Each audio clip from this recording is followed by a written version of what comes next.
What happened to your school, bad boy, girl? My biggest bully in middle high school ended up going to prison. Funny thing though, my mom worked in that prison, and they got to know each other. When he got out, he found me and apologized. He later got a job at a local Taco Bell, and whenever I came in he would always add a bunch of free stuff to my order. I haven't seen him in almost 2 decades, but I know he became a dad. I actually hope he's doing well. Edit, just looked him up. Had 3 kids, a wife, and is a contractor now. I'm glad he turned it around. Well, that's actually a great ending. Like it was straight out of a movie. He died in a car crash the night of graduation. Mine OD'd on methadone the night before graduation. Honestly, nobody was surprised. Sad, maybe, but not surprised. Mine runs a Reddit novelty account called Flashback Heady Edit. I've got a stupid little joke I like to do at McDonald's that one time went wrong. First I go to Burger King and order a Whopper. Then I go to the McDonald's drive-thru and place an order for whatever I want that day, but I make sure to add in 1 Big Mac. Then I park the car, replace the Big Mac with a Whopper, and go into the McDonald's and pretend that they gave me a Whopper instead of a Big Mac. I pretend to be really mad about this and always say, "What is this, some kind of sick joke?" It really cracks me up until the most recent time, which made me stop doing it. So a few months ago I'm set to play my game again. Mind you, I travel a lot and always hit a McDonald's I've never been to before. So I go in and start off polite and say, "I think there has been some kind of mistake, I gotta..." And the manager runs over and cuts me off. "You stupid. We know all about you. Get out of the store right now or I'll kill you." He is irate, and possibly on pills or something.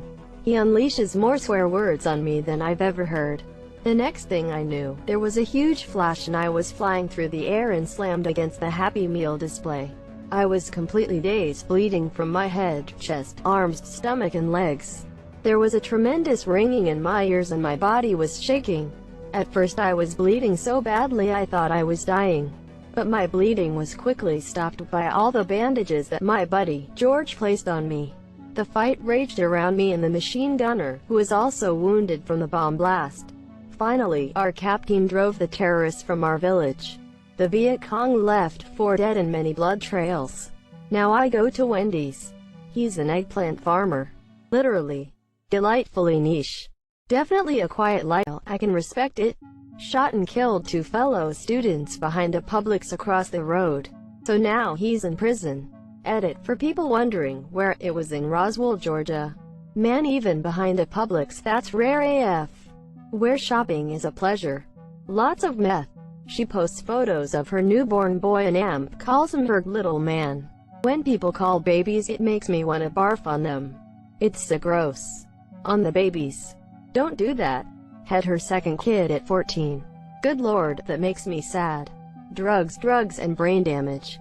In middle school there were these twins who were both really cool. They had a band, skated, occasionally got in trouble with the law but for really small things. A few months ago I was taking a bus when I saw them get on. They were clearly homeless and one of them kept whining to the other that he needed his fix. He passed out and his brother half-heartedly puked into his hand. Eventually the bus driver saw one of them strip down to his boxers to get some non-puke stained clothes on and told them to get off the bus. Told my folks about seeing the twins. Apparently they've been in and out of jail for years. Other guy, the first did karate within middle and high school and was a sweet guy who had a bit of a temper, and was a bit of a troublemaker.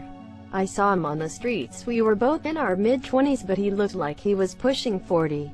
He talked slow, one side of his face drooped even when he smiled, and he walked with a limp.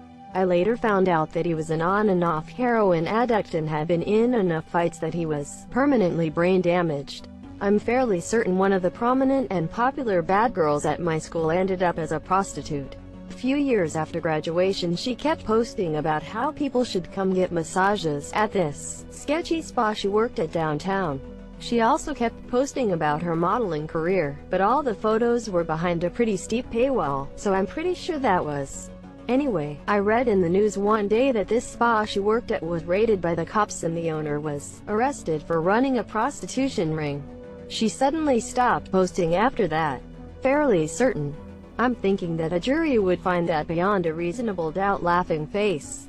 Alcoholic, missing most his teeth, usually in between jobs in either lawn service or pest control, has custody of his kids cause he's the good parent. She's dead. OD right out of high school. He got arrested for spray painting a wall, and happy ending, he went back to school and got into uni. Nice to see a happy ending. He wasn't the quintessential bad boy, but did drugs, drank, got arrested for drugs, total partier.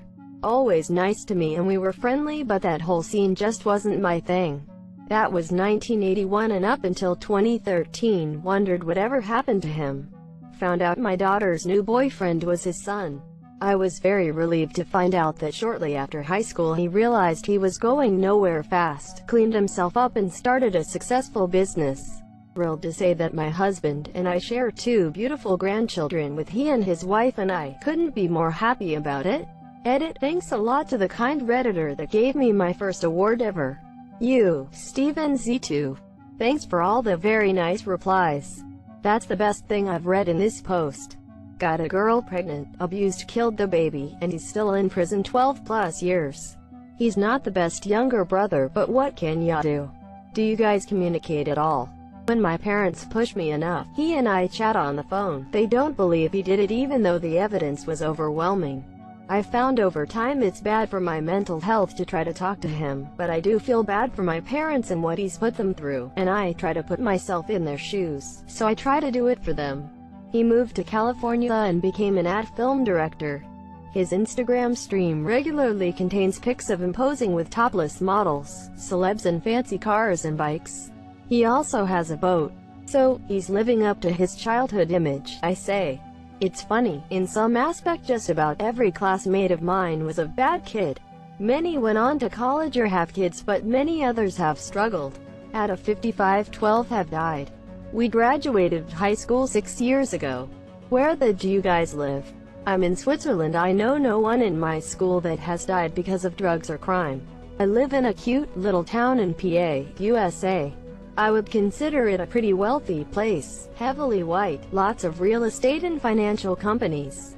We have a huge opioid problem, mostly with high school kids to about mid-20s range doing it, and up until the pandemic, there were kids dying constantly of odds. I don't know if it's just harder to get now or the news isn't covering it as much, but I haven't heard much on the topic for the last couple months. Anyway, I remember my dad driving me to a friend's funeral when I was 15 and saying to me, "You've been to more funerals before the age of 16 than I've been to in my whole life." 2 bad boys, both brothers, a few years apart. The younger one started some sort of legitimate business and seems to be doing extremely well. The oldest is literally and constantly begging for money on Facebook. It's really sad. Would be weird if only one of them was a brother. School bad boy. When I was there was my older brother. He flunked out of college after 2 semesters and has been waiting tables since then. He turns 30 this year, and the girl he's dating now is the first one who's stayed with him for more than 6 months. She's super cool, actually, but like 5 years younger than him. They have a couple dogs, smoke a lot of weed, and play a lot of D&D. Last I heard from him, he was escalating a feud with his neighbor by putting a plate and a half worth of loose, cooked spaghetti in her mailbox. That ending, OMG, ha ha ha. The one that comes to mind: forced his ex at gunpoint into his car and then drove to another state. Cops eventually caught up with them and then he shot himself in the car. I feel really bad for the girl. Ouch. A rumor went round school that he was messing around with a 13-year-old at 16. She fell pregnant. He got done for statutory rape. Her parents pressed charges and he went to juvenile detention. He married her anyway once she was legally able to get married, and he became a grandfather at 31, presumably because the daughter they had also fell pregnant at a really young age. That's one young Gramps. And GT. That's one young Gramps. Grams would be 28. Arrested for attempted rape. We had a couple, myself included. I think there was about 8 in total. I'm all that's left. The rest are dead or incarcerated. I hope you're doing well for yourself. Came from a bad group myself and am now making things better for myself. Good for both of you. He had kids early, still lives in his parents' basement. The life. Went to prison for selling drugs to minors about a year after he left our school. Some guy, IDK if he went to my district or not, and well over his 20s, started selling vapes to middle schoolers only if they either sent him nudes or had with him. He was arrested in the winter, not sure what else happened. What the fuck KKKKKKKKKK. That was me. I went to live with my uncle. He spent about 5 years intensively working with me and now I'm good. Nice guy. How's your relationship with your uncle now? Buy him a beer for me, will you? She was a bit of a goth. Smoked in front of the school. Smoked pot behind the gym. Graduated valedictorian, went to Stanford on a full-ride scholarship. Goth valedictorian. Awesome. Big titty goth valedictorian. My school's druggie burnout. That guy was a family of my BF. I was told his wife ended up committing suicide after this. They were both involved with drugs. The saddest part is they left behind a little girl who is now about 2 years old and is now being raised by a friend. Edit, I think she is being raised by a grandparent and the friend helps out.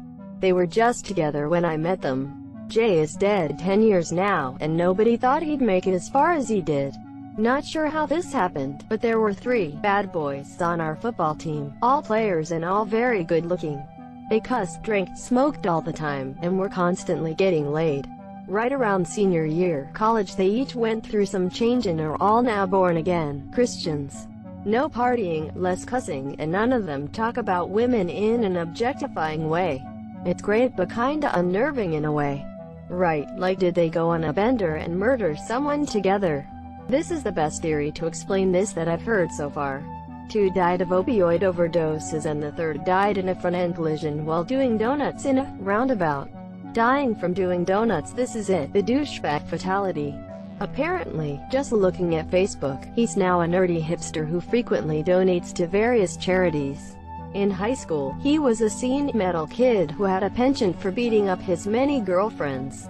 I was the bad girl. I was very academically gifted, but had a bad home life, so I smoked, drank a fair bit of vodka, basically did everything I could to rebel against authority. I once threw a jar of blood on the principal. Ended up getting kicked out, spent 2 years on the streets with a bad drug habit and surviving through work. Had a massive OD, turned my life around, worked in transport logistics. Now at 30 I'm at university, studying computer science engineering. I'll be 34 when I graduate.